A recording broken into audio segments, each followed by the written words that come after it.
Hey everyone, welcome back to the Road to 2000 series. This is episode 23.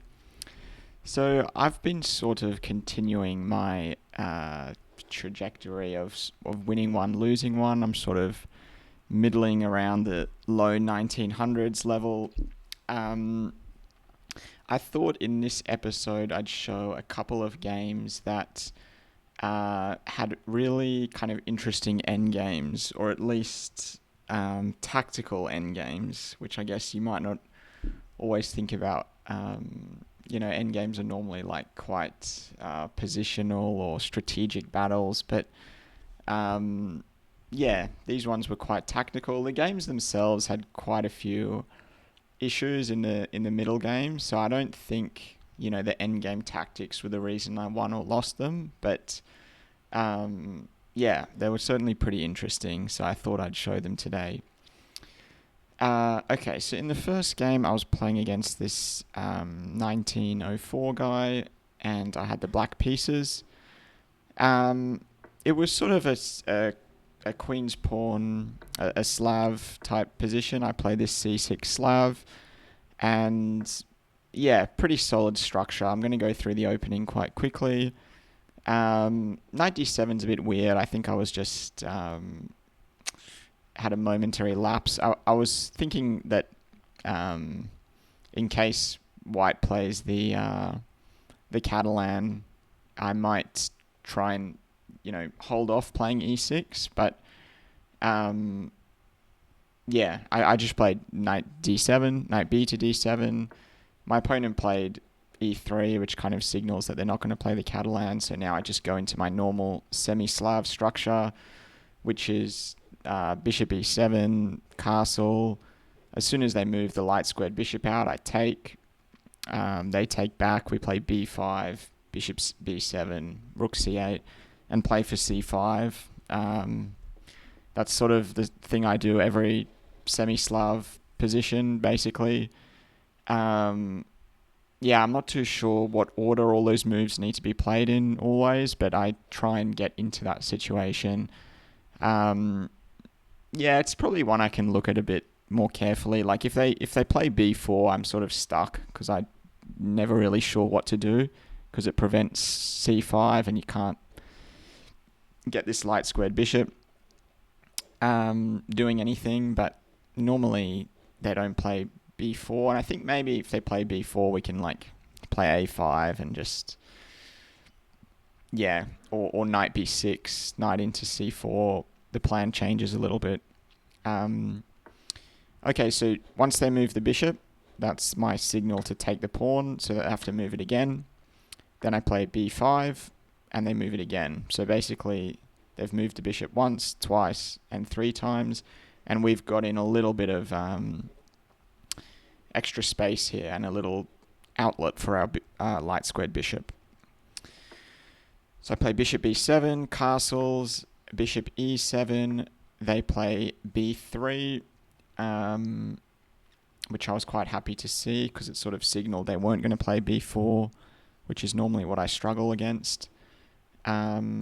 I play a6. So a6 is another move in the semi-Slav that you kind of need to play at some point because you really want to play c5, but you need to not hang the b5 pawn. So yeah, a6, rook c8, castles, and c5. I can't give it. I mean, the reason c5 is so strong, or you really want to execute it, is because it opens this bishop. It allows your knight, if they take, it allows your knight a really nice square on c5.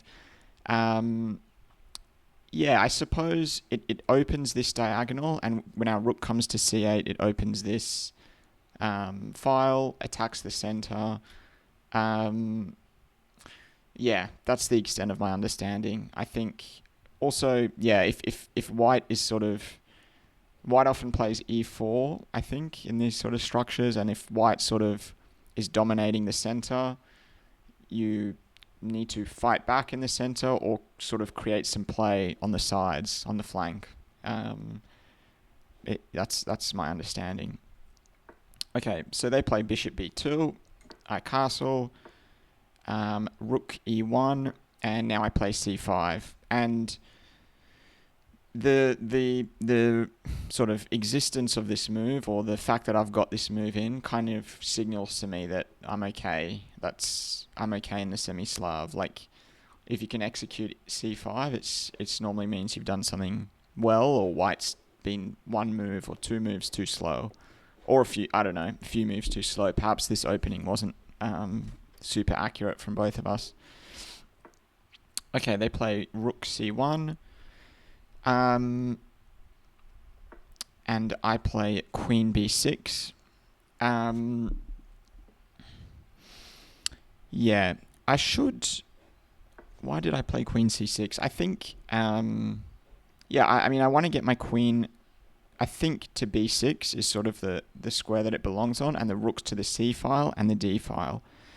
I think in these sort of queen's pawn positions, things can be a bit slow. Like because everything's quite blocked up, sometimes you have a bit more time to put every piece where it needs to be before doing anything committal.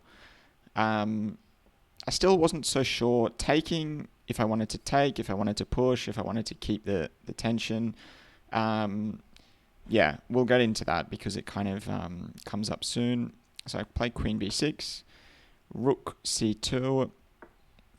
I bring my other rook to c8, h3, and at a certain point, I started thinking about this move c4, which is very not normally what you want to play, and a bit, I don't know, anti-positional, I think. You either want to take or keep the tension, like let them take you so that you can develop your knight. Because I suppose as soon as you play c4, this knight has a much harder time getting into the game. This pawn becomes stronger. However, I thought I saw something concrete here. Like, if we go c4, they're not obliged to take, but if they take here and sort of ruin our structure, our rook's defending that pawn, the bishop's got to move back somewhere, let's say to e2.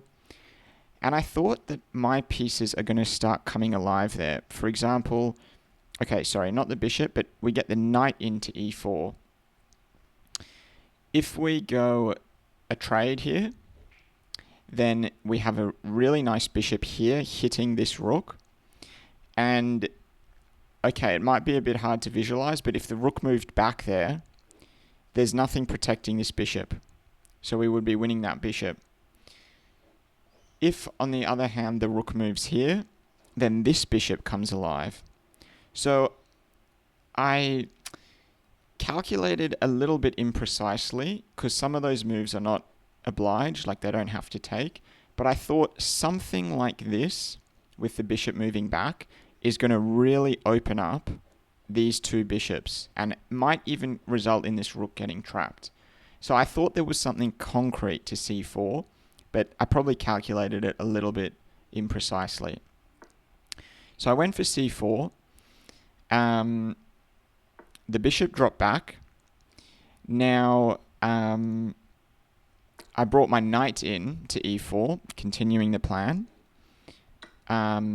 We have a take on c4, which is quite similar to the line I was thinking about, just one move delayed. Okay, I took the knight first. The bishop takes. So probably I should have taken here with the pawn first. Just to give white another opportunity to take my knight, because I kind of want them to take my knight so that we can get this bishop in with a bit of tempo. I take their knight first, a little bit inaccurate. Then I play this bishop e4 move, hitting the rook. Rook moves over here. See, the way I play it is just a little bit inaccurate. I should have just taken the pawn here first, and then I've got sort of pressure on that bishop, and if white takes, which they're not obliged to do, we get this bishop in, and then my ideas are starting to come off. The way I play it, I kind of allow the rook to come with tempo, or with a sort of pin on this pawn. So now I can't take there even if I wanted to. But still, I felt like my bishops were coming alive. Um, However, yeah, just concretely, I think it was a little bit of lazy calculation because now there's rook b3, I play b4, and yeah, white can actually just take this pawn, I think, because if they take it and I take back with the bishop, they've got a3, and my bishop's pinned. So yeah, I think I just sort of blunder a pawn here tactically. My opponent misses it. They just play bishop d3. We go for a bit of a trade. And now I stop it with a5. Yeah, here it's just plus 1 point something for white, depending on what they play. Yeah, knight g5 is an idea to go to checkmate to sort of induce some sort of structural weakness on my king side, or maybe I put my... Oh, I don't think knight there would work, actually, because of d5, but yeah, that is an option for white. Also just c5, like getting this passed pawn rolling, attacking my queen. Instead, white drops back with the rook to b1, which is not such a great move because I've got queen c6 now, which unpins my b pawn, so I'm attacking the bishop, and I'm also attacking the c4 pawn. White has to move this bishop. They play bishop b2, and I think I really have to take here because if I let white take me, that's like a lot more of a weaker pawn structure. So I take the bishop, they take back with the rook, and then I win back the c pawn. So yeah, now material's even, but I quite liked my position again because even though I had a feeling I did something wrong earlier, because material's even, but I have this 2-on-1 pawn majority on the queen side, which is I'm much closer to promotion and also much closer to creating a passed pawn for myself, whereas this 5-on-4, it's a bit harder for white to create a passed pawn as quickly. So again, I misplayed a little bit though, like after queen d2. Apparently there's a few good moves here, like getting the knight to b6 or f6 is apparently quite strong. Instead, I go for trying to get this other rook into the game, which is not a terrible move, but wasn't the best either. With some ideas of like knight c5, playing on this pin, maybe knight there, and trying to get a knight into c3. My opponent plays rook b1, rook b to b1. Okay, I go for the queen trade. They play rook c1, which is quite a nice move. Takes. Now I play knight b6, but after knight b3, I feel like I'm starting to lose it a little bit. We trade rooks, which is actually a good move. And now I play a4. Also fine move. This is all okay. But now after knight c5, I felt like I was losing the thread a little bit and just in a little bit of trouble here. Because I anticipated like rook b1 coming. So yeah, I mean, I'm defending this pawn okay. But I thought like I want to get my knight to d5 to defend this pawn, but I thought like whatever I play here, like h6 or rook c8, white's just going to play like rook b1, and then how am I going to defend this pawn and this pawn? The solution is perhaps quite obvious. I mean, I think I had a bias against this move because it's not the pawn I want to be pushing. But really here I just need to play a3. Like, if I play a3, I can meet rook b1 with knight d5, and then everything's sort of okay. I think I had a bit of a blind spot to this move because it just makes b3 a lot harder to execute. And therefore it becomes a lot harder to create a passed pawn. But concretely, I just, not losing one of these pawns is better than it being a bit more difficult to create a passed pawn. So yeah, I think that's quite an instructive moment. How like sometimes moves that are bad in theory, like a3 is not really the pawn I want to be push. Like the a pawn is not really the pawn I want to be pushing. This is sort of a bad theoretical move. It creates like a backward pawn, and then this square is well covered, so it's very hard to push that pawn. Sometimes bad theoretical moves are just good in practice. If this leads to not losing a pawn, it's a good move. Instead, I don't figure out a way to hold on to these two pawns. Like any move that I was considering, like rook c8 or just h6, was going to lose a pawn to rook b1. So I played rook b8, which is kind of loses a pawn even more obviously after knight a6. And luckily my knight's here defending against the back rank, so I can play rook b7. But yeah, then I play h6. Things have really gone a bit sour here. I play knight d5. My opponent plays knight c5. Bring the rook up. They take the pawn. I take their pawn. And yeah, when the dust is settled, now I'm just down a pawn. White's got this 5-on-4 majority. Yeah, it looks like a pretty bland sort of endgame. Probably White's going to win if they can sort of create a passed pawn, but I also have a strong rook, so it could also sort of end in a draw. The way the game transpired, I kind of went on the attack here. I played king h7. They got their knight in. I start advancing with the king. They play king f1. I play f6, bring the rook down, and then I defend this pawn with... defend the e6 pawn with the king.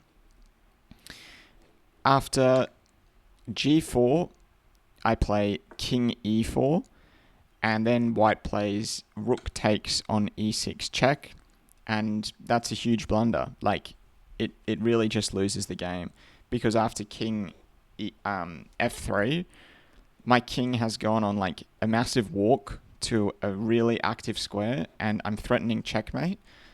And yeah, it's not that easy for black to stop, because I also have a knight coming in, like to c3. So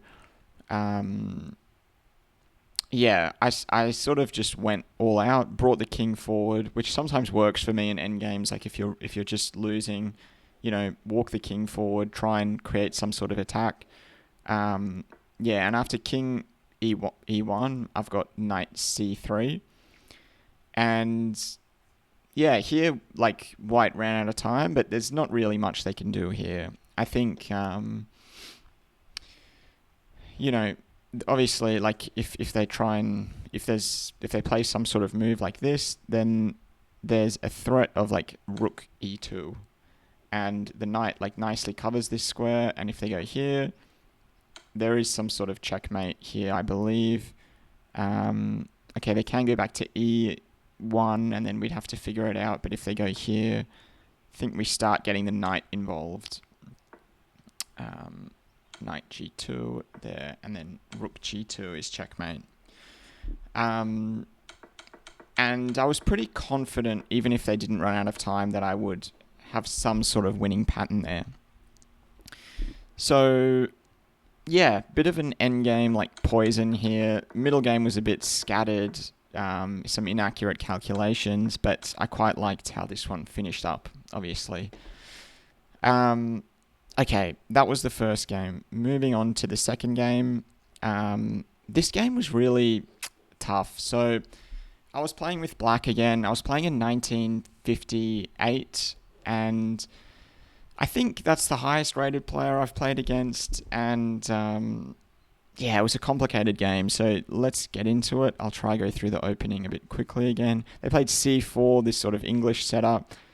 And against this, I just try and play c6 and d5 and try and transpose into the semi-Slav. I don't know much about the English, and playing c5 would just be going into something that I'm not sure about at all. So I'll skip through this a little bit because it transposes into quite a similar position, but also a little bit different, like with this c4 and d4 pawns sort of here. Normally, my plan of waiting for the bishop to move before taking this pawn doesn't make as much sense now because they can take back with the b pawn. So I wasn't quite sure exactly what I was supposed to do here. I tried to set up in a bit of a similar way. Eventually I did take, and then I played c5, which is actually a really good plan still. And I was quite happy that I found the correct pawn break in this position. Okay, after d5, we get takes. And now I expand on the queen side with b5. And again, they're sort of winning control of the center, and I'm trying to win control of the queen side. We get e4, I play c4, kick the bishop back, I play b4. Apparently white had d6 here, if I remember, which traps my bishop. I mean, their knight's hanging currently, but this was a very critical move that gave white a big advantage, but they didn't see it. And yeah, I get quite a nice sort of pawn wedge here, and really I was feeling pretty good about this position. Bishop c1, I play bishop d6. I think, now I need to address this threat. And I think I also wanted to stop any pawn pushes here. Might not be possible. Yeah, no, I think that would be possible immediately. So I just had to be a little bit careful here about allowing these pawns to march down too quickly. I play bishop d6. They play knight d4. Really nice move. Like, this is going to be a really good square for their knight. And I think I blunder here. I mean, I played knight c5, just losing recognition that this knight was performing a critical role of not allowing this fork. I don't know. Maybe I was just like, because my opponent misses this fork as well. They just play rook e1. So I don't know. Maybe there was just too much going on in the middle here, and we both weren't so aware of some of these tactical threats. But yeah, like e5 was just winning there. I think once they brought their rook, funnily enough, I actually noticed it now, so I dropped my bishop back. But yeah, then they get knight c6 in with kind of tempo, and after takes, I knew this position was no good for me anymore. But yeah, I still felt like maybe I'll have some play with these pawns marching forward eventually. They play e5. And another sort of, that's a nice move because I can't take this pawn anymore. Previously, my queen was also attacking that pawn, so e5 wasn't possible because I could have taken this pawn. But now I kind of have to move my knight somewhere. I drop back. Now they play d6, and now their pawns really are rolling. Okay, they get in knight d4. I play queen d5. Sort of got ideas of like setting up a checkmating pattern here to try and induce something like this. I still felt the position was like complicated enough that I might be able to get some pawn pushes in, and yeah, maybe these pawns like are overextended. It's going to be tough for white to hold on to them. But okay, they play pretty solidly, like bishop f4. I set up this checkmating threat on g2. f3 is a move that stops that. Now I start expanding with a5. Okay, knight b3. I move the queen here. Can't remember exactly what the idea of this was. It attacks this bishop, and I didn't want to auto trade and just let the bishop onto a nice square. So I thought I'll just move the queen, attack this attack this bishop. We have a trade here. They move the bishop, and then I play a4. Yeah, I can't remember what the engine was saying here, but yeah, actually, yeah, no, of course, a4 was just another sort of mistake, just like blundering this pawn. Yeah, some parts of this middle game were just really a little bit too scattered. I hang on, I'm a little bit confused about the evaluation here.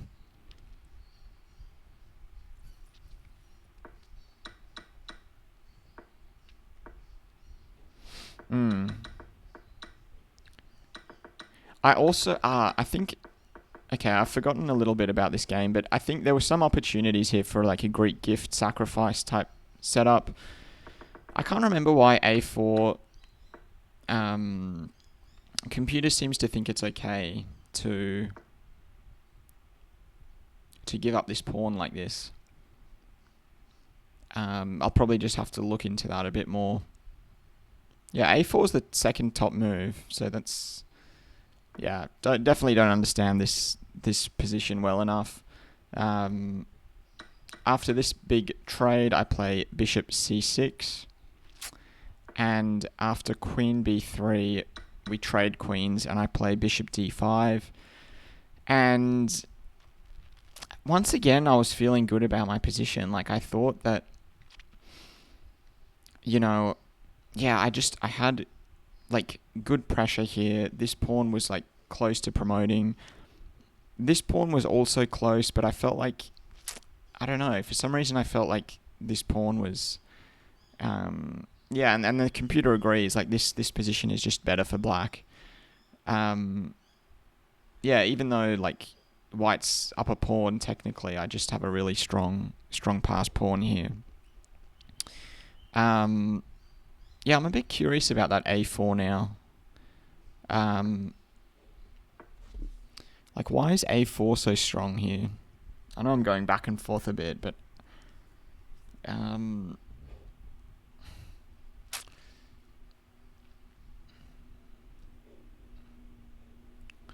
maybe I'll just have to look into that one a bit more. Like, if you play sort of rook d8 here, is there a threat that...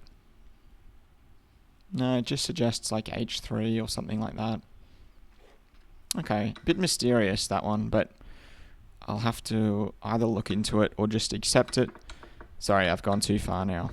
Okay, so after bishop d5, my opponent played rook e to b1, just defending this pawn.